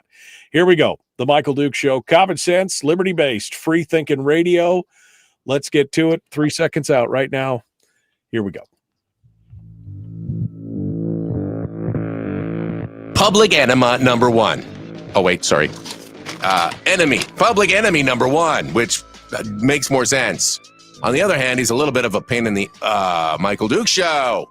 No, I'm a perfect angel. I'm not any of those things. All right, we're going to continue now. We're talking again about the Alaskans, the Alaskans for Personal Freedom Conference, which is going on in Anchorage on the 11th. The guests include, as a keynote speaker, Dr. Pierre Carey is going to be talking with us about the war on ivermectin. Michael Ashley, who you just heard about, is going to be talking about AI. Dr. Ryan Cole is going to be talking about being your own best doctor. We've got Dr. Elena Farr, who's going to be talking about updates in medicine this year. Lisa Heiner is the vice president of legal policy. Ed Choice is going to be talking about scholarships and federal tax credits. We've got Mary Holland, who's talking about fighting for justice in health freedom. Dr. James Lindsay, who's a stakeholder. He's going to talk about the stakeholder economy, rather. And then Dr. Merrill Hines, who's going to be Dr. Merrill Nass, rather, who's going to be talking about the attack on farming food and our health, which we've been hearing a lot about lately, about what's in our food and what's going on and what does that do to us and everything else. Lora Reinbold is with us, as well as Dr. Ryan Cole. Lora, folks they need to go out there and get some information. This is the place to go, right? Absolutely, Michael. So we have an amazing group at Alaskan for Personal Freedom. It's actually headed by Linda Boyle at this point, and we've got a great team. A lot of us have been together many years, so really highly recommend going to our website at AK and then the number 4pf.org. There is a lot of amazing information on there, and parents really need to understand that Leslie Heiner, she's going to be talking about the legal policies with educational choice, and she will be equipping and empowering parents to apply the new laws and make sure that parents are in the driver's seat. That one's a real good one. Mary Holland is actually one of Bobby Kennedy's. She's actually suing him for not doing more on vaccines, believe it or not, but she's going to be fighting for justice, and she's going to be talking about all the legal battles out there that they have for COVID. Like Dr. Ryan Cole, he was just talking what a critical, and so is Michael Ashley, about one of the biggest, most horrific psychops basically that ever happened was COVID. Well, she's taking a stance and fighting like heck, and many lawsuits. And Mary Holland with Children's Health Defense will be up here in Alaska talking about this. This is a golden opportunity for people to come and listen to these great minds. These people are thinking for themselves, doing their own research, like Michael Ashley and Dr. Ryan Cole are saying, and it is going to be an honor to be in their presence. I can't wait. It sounds fantastic. Let's get over to Dr. Cole, who's here with us. Dr. Cole, you're going to talk about being your own doctor. It says trust in the healthcare system has been broken. What are some of the best things that one can do to not need his or her physician? What does health and wellness even mean? What does his doctor do to optimize his own health? What does this doctor, meaning you being your own best doctor? And I love that because, like any man, right? I think my brother asked me the other day, when was the last time you went to the doctor? And I was like, I don't know. I have to think about that. If I have to think about it, it's been a while, right? I mean, it's just kind of one of the things that we do. But this health, the COVID issue really brought to light a lot of the flaws in the current system we have. Not just, we've come forward technologically, we've made leaps and bounds. Our life expectancy is way up and everything else, but it's become so intertwined with the state and with the government and regulators and everything else. We saw during COVID how much power they had over our lives with this stuff, right? Yeah, I think we ceded some power to them. And I'm grateful and honored to be coming to Alaska again. This is my fourth or fifth conference, Laura. Fifth, I believe. Yeah, and just to speak to the people of Alaska, I like to joke that I'm an Alaska soul living a lower 48 existence. If I didn't have a wife and 6 daughters, I would have been in Alaska long ago. But I love the construct of self-sufficiency. And I like what Michael Ashley was saying, that we can either be dependent on basically the Borg and, the tool can use us, or we can use the tool in terms of technology. And same thing with medicine. We can either, have the system there as a backup for us, or we can be self-sufficient and do all the things to optimize our own health. The word doctor in Latin means teacher. And how many of your doctors take time to actually teach you? Very few. And that's because the system is designed to push people through too quickly, and the big insurance systems don't allow you the time to learn from, who should be a good teacher. And I also joke, if a doctor, if he or she were doing their job, their goal should be to make all their patients so healthy that they should put themselves out of business eventually. Right. They should eventually just be there as a health coach. And so I'm going to, in my talk, basically go through some of those things that I personally do every day to optimize health. I'll just put a teaser out there. I'm not going to give away the whole talk here and now, but at the same time, just having that autonomy to be able to say, and I like what you said, Michael. You said, look, I don't remember the last time I went to my doctor. The third leading cause of death in America is medical misadventure, which means there was a mistake in the hospital system and it killed you. And that, we look back at COVID, and the poisons that were used in the name of healing have caused excess deaths, excess harms. And so what can we do to mitigate, some of those interventions some people were unfortunately exposed to? At the same time, what can you do proactively to make yourself an optimal human machine? I mean, we've been blessed with these amazing bodies. Do we treat, if I had a sports car that were fancy and expensive, I wouldn't be throwing sand in the radiator and the wrong fuel in the tank. I would be taking care of it. And ironically, we take care of these human bodies far less well than we do some of our other material objects. Or up there in Alaska, I mean, right. Everybody has a bush plane, Are you going to put the wrong fuel in your plane? Certainly not. It can crash and burn. So people are going to take care of other things, but I want people to take care of their own health and wellness. Well, and I think it's also part of a mindset of, of people who now they go into the doctor and it becomes transactional. It's not a journey. It's not a process. It's transactional. I hurt, give me a pill. I don't feel good. Give me a pill. I want the instant gratification. I don't want to hear about the work that I have to do about getting healthier or eating better or doing these other things. This is what's going on. Fix me. And part of that, again, goes back to that immediate gratification we were talking about with Michael and AI, is that they want an immediate quick fix, punch in a few things and give me what I want. We need to be working on these things. Indeed. And I love that you mentioned that health and wellness doesn't come from a pill, a needle, or a bottle. It actually starts in the mind and just the desire to be well. I joke that we now live in an era of wealth and hellness instead of health and wellness, and we need to reverse course on that. And so we're at a turning point, literally, in honor of Charlie. We're at a turning point in this nation in so many different ways. We've seen so many good things come out from Secretary Kennedy and, his Make America Healthy Again movement, and the announcements that came forward from HHS and my friends Dr. Bhattacharya and my friend Bobby Kennedy and Dr. Oz and Dr. Macri, they're pointing out, look, there are toxic aspects in our environment that we can avoid, and there are toxic elements we don't want to give to children, that we don't want to give to pregnant moms. There are things that we think are good for us that I'll point out some of the myths in medicine and some of the biggest money makers for the medical system with the least gain for the patient. And so things to avoid, things to do, things to engage in. And I hope to reach that amazing audience there in Alaska. Every meeting has been just phenomenal over the last several years.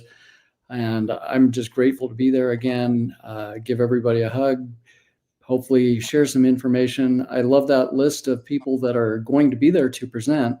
I've been blessed to become friends with many of them as I've traveled the world and spoken at different conferences around the world, literally around the world, and to be able to hear some of their insights as we all evolve over these couple of years from the chaos we've lived through. But as our eyes are open, we can continue to be a better society. Like you mentioned earlier with Michael, better dialogue, absolutely critical to have the dialogue. And look, do I have all the answers? Probably not. Do I have some very good answers that have worked for me in terms of personal health and wellness and the wellness of my family? I raised 6 daughters. They're all very healthy daughters and active. It all starts in the home, but it starts at first with that personal decision. And at the end of the day, my goal is for you to need your doctor the least. I know they don't like to hear that, but Sure. hey, I'm like you. I don't want to go to my doctor either. Right. Well, I mean, come on, doctor. Why aren't you following the science, right? I mean, why aren't you? I'm sure you were very popular during COVID, because, why aren't you following this? This is all we're hearing. I mean, even the latest thing on the stuff with acetaminophen and everything else. And I mean, there's been studies for years that have said there could be some issues, but now it's being brought out. And now you got women on TikTok downing half a bottle of Tylenol while they're pregnant to show that they believe in the science. And that's the thing. It's become such a gotcha game. And nobody I said it earlier during the break that, that challenging this science is never settled, right? Science is never settled.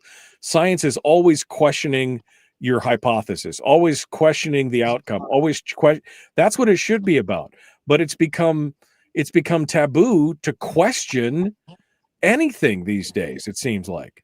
Well, and my motto in philosophy is question everything, be the skeptic. What we have lost is that skill of critical thinking. I think there were three major deaths in the last 5 years, and those were critical thinking, the death of care, and the death of common sense. And we need to bring that critical thinking back. And you say follow the science, trademark Fauci, or whose science are you following, and what are the conflicts of interest? And this is another aspect of, you get your medical reporters from the different media companies even the local newspapers, those towns that still have them, and they'll go to the literature and not realize half the literature is purchased by pharma and is corrupted. The medical literature, there was a study out of Johns Hopkins that showed from 20 to 2023, $1.06 billion was paid by pharmaceutical companies and medical device manufacturers to the peer reviewers of that literature. So they're being paid off. You wonder why everything that came out in the literature was a big lie. Well, until we have integrity in science and independence and that third-party review of things without bias, you're going to get a whole lot of lies. And as Solzhenitsyn said in his "Live Not by Lies" essay, we know they're lying. They know they're lying. We know they know they're lying.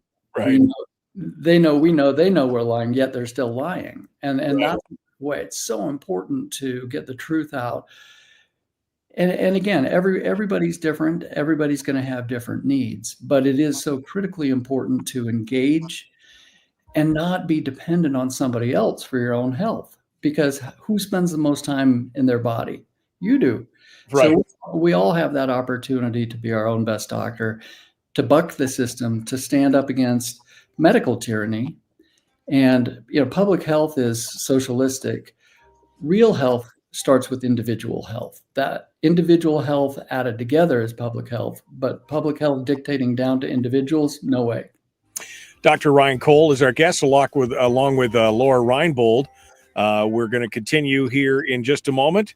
Again, if you want to go out and get the information or want to get tickets to this event, which is the Alaskans for Personal Freedom Annual Conference, you can go to AK4pf.org, AK4pf.org, and get tickets. It's going to be happening on October 11th. We're going to be back with one final segment right after this. The Michael Duke Show. Common sense, liberty-based, free-thinking radio.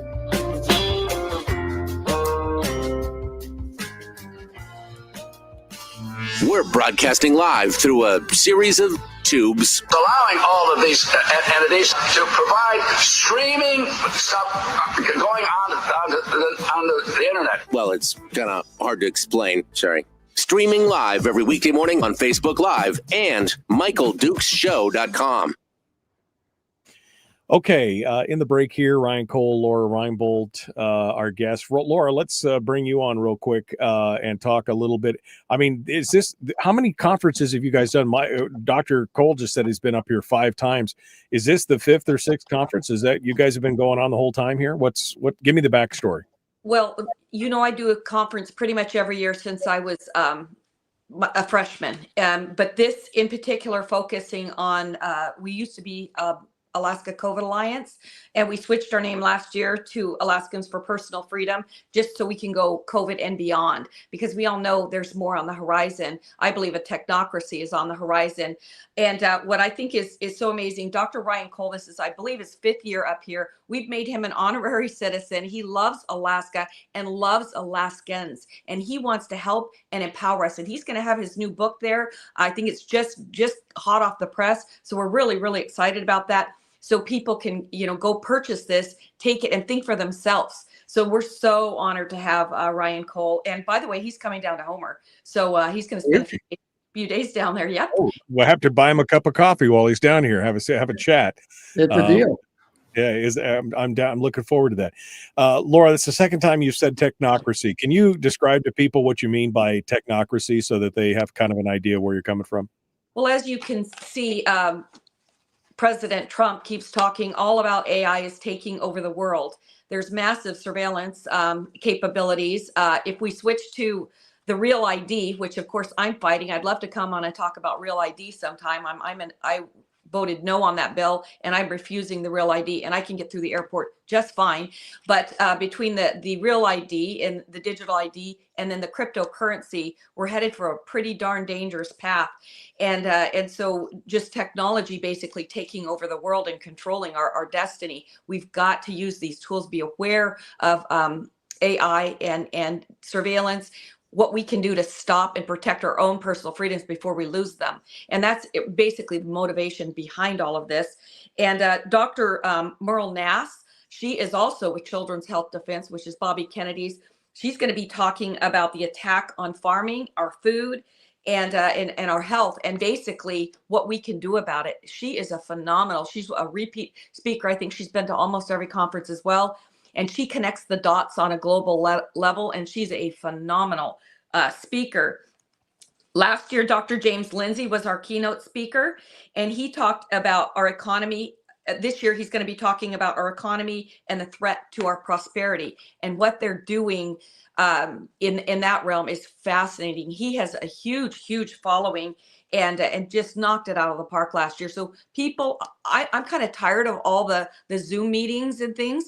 We put a lot of work and effort into these conferences so people can shake their hand. They can come and ask the question, kind of like what Charlie Kirk was doing. He gathered on the campuses. It's a lot more work, but the benefits are far larger. So people can come to the Wendy Williamson Auditorium, meet these people on October 11th face to face, and then network with other people. And I really think that's where we need to get back to the basics: meeting, fellowshipping, being with one another, learning and supporting one another, and challenging one another.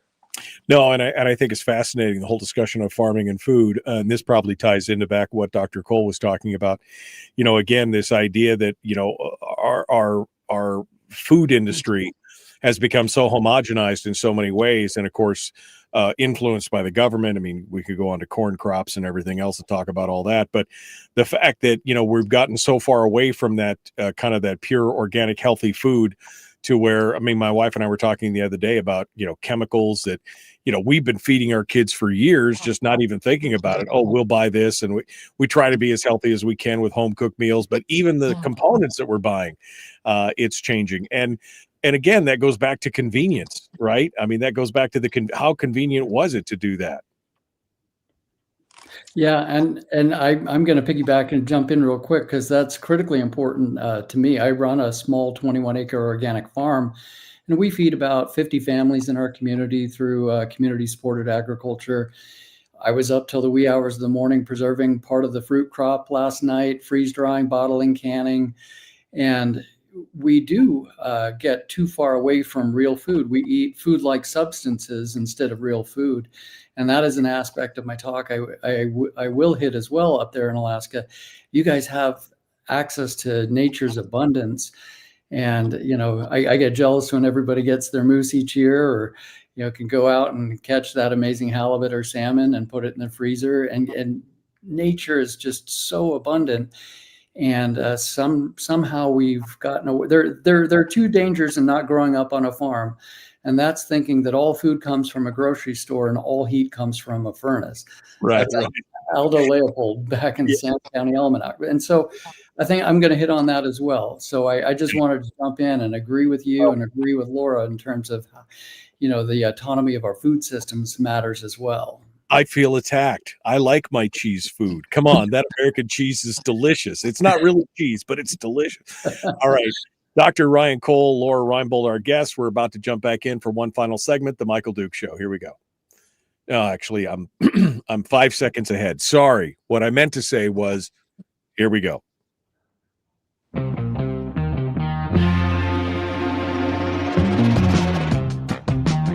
The Michael Duke Show. Seriously humorous with a pinch of intellect. Sorry. That is humorous.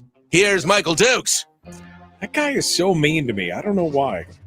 All right, we're continuing now. We're talking about the Alaskans for Personal Freedom Conference going on the 11th of October at the Wendy Williamson Auditorium. If you want to get tickets and find out more, you can go to ak4pf.org. That's ak4pf.org. It's going to be taking place on the 11th. Dr. Ryan Cole is our guest, along with Lora Reinbold. Dr. Cole is going to be speaking at the event. Dr. Cole, you were just talking about being your own best doctor.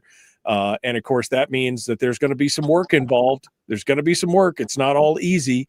And that means maybe making some hard decisions about foods and things that you do with your health and stuff like that. Give us a bit of advice here before I go back to Lora. Sure. It does start first, like you said, it's a hard journey. The first choice is in your mind.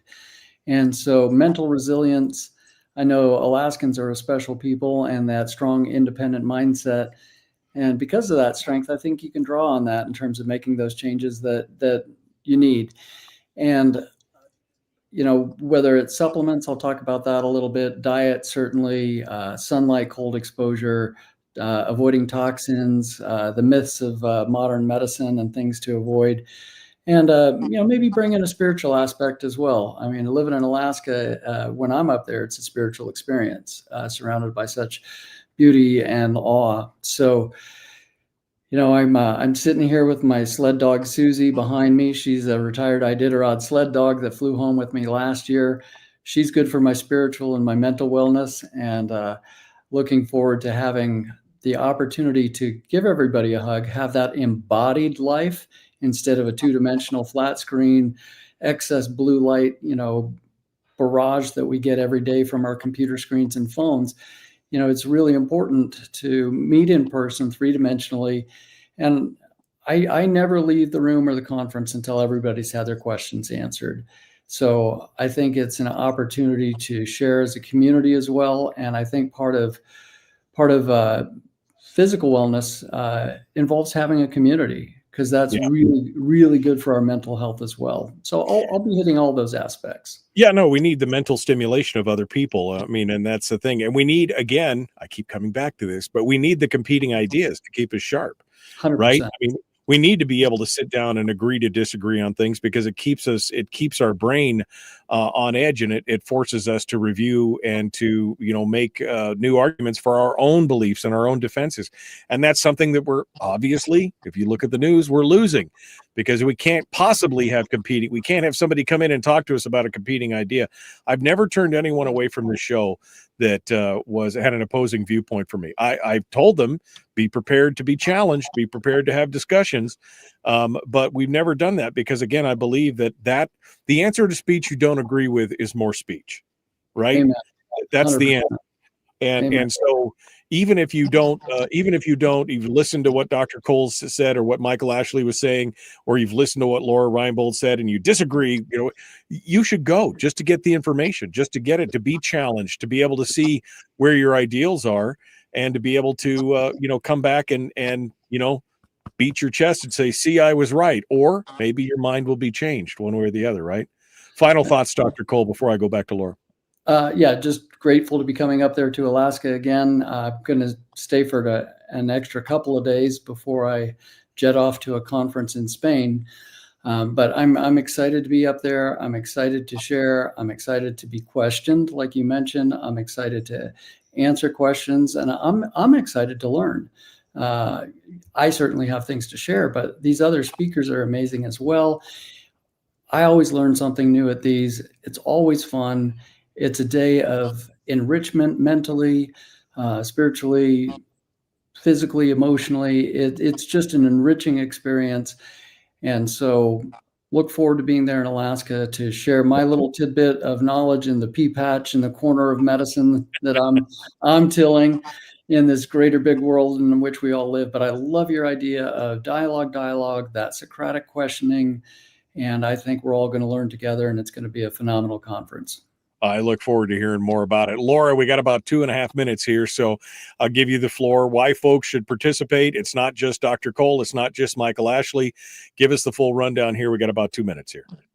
Well, I'll tell you, I believe that there's more potential threats on the horizon that people had better be aware of and stay alert. Like Michael Ashley, I believe, said people are just going back to sleep. And I think it's a very, very important time to stay awake. I think it's an amazing time to network. And I think the variety of speakers that we have is phenomenal. If people look up Dr. Pierre Corey, they are going to be blown away. This guy, one of his latest statements that I saw was, it's on the CDC. They're the ones that lied to us. They're trying to call us anti-vaxxers or whatever, name calling. But the bottom line is, he said, no, the onus on them. They lied. And you show us the science where there's been a placebo-controlled, randomized, peer-reviewed study on any vaccine. And he says he's questioning whether any vaccine is safe, any vaccine is effective, and any vaccine has ever had the long-term safety data. So I just thrilled to have him coming. So I think people are going to be so empowered, so educated, so inspired, not to just sit and listen, but then to go and defend their own personal rights, their own medical rights. I'm super excited about the education one. There's new laws on the book about education, and Leslie Heiner, and I want to thank David Boyle for having the contact. But they're going to show and empower parents how to apply these laws for educational choice in Alaska. So parents are going to come and be super, super empowered. So I'm so excited. I think that they would be remiss not to come.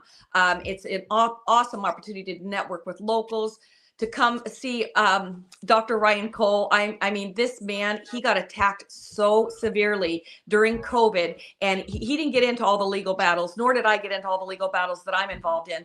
But he is a rock star hero and sought after internationally. So people are going to miss out if they don't come. Lora Reinbold, thank you so much. The conference is on October the 11th from 8 to 6:30 p.m. Alaskans for Personal Freedom Annual Conference, ak4fp.org. Folks, we're out of time. Be kind, love one another, live well. The Michael Duke Show. All right, final thought here. We're going to wrap up. Sorry, we were right up against the hard break there, so we had to do it. But Laura, final thought here. I'll give you a minute, and then Dr. Cole gets a minute, and then we're going to pull the plug for today. So final thoughts, Lora Reinbold.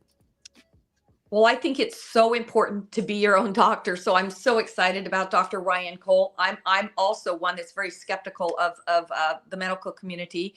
I also am one that needs to be educated more on AI. I use it, but I'm very, very cautious. So having someone who has been on this forefront for 5 years and written, I believe it's 5 books now on it, and coming and seeing Michael Ashley, what an honor to be on the show with them. So Michael, I just want to say thank you for having these honorable guests on. Thank you for what you do in getting up and helping equip, educate, and empower and inspire Alaskans.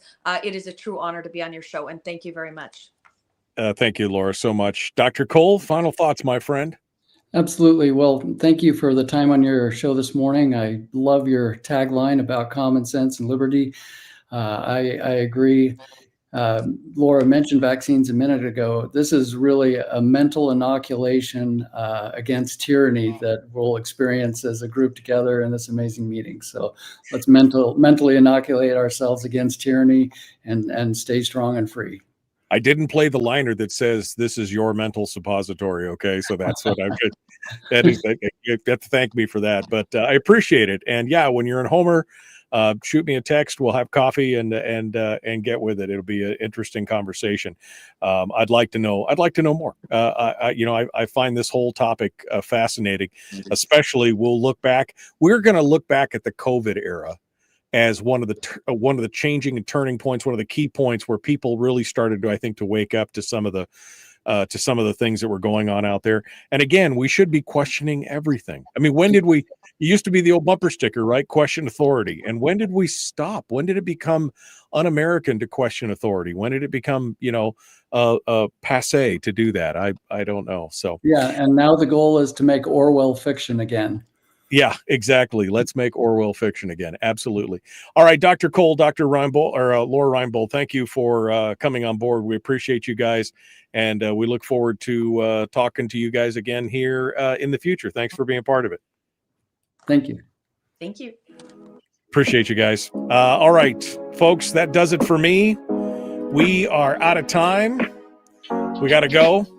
Tomorrow on the program, Gail Klaus running for the school district down here on the peninsula, and John Mink running for Homer City Council. If you guys in Fairbanks know anybody that wants to be on the program from their city councils or their school boards, please hook them up with me at michaeldukeshow.com. That's me at michaeldukeshow.com. We'll be back tomorrow. Again, be kind, love one another, live well. Your home for common sense, liberty-based, free-thinking radio, The Michael Duke Show. Have a good one.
We've shed our terrestrial radio skin, and now we are slimy lizard internet people.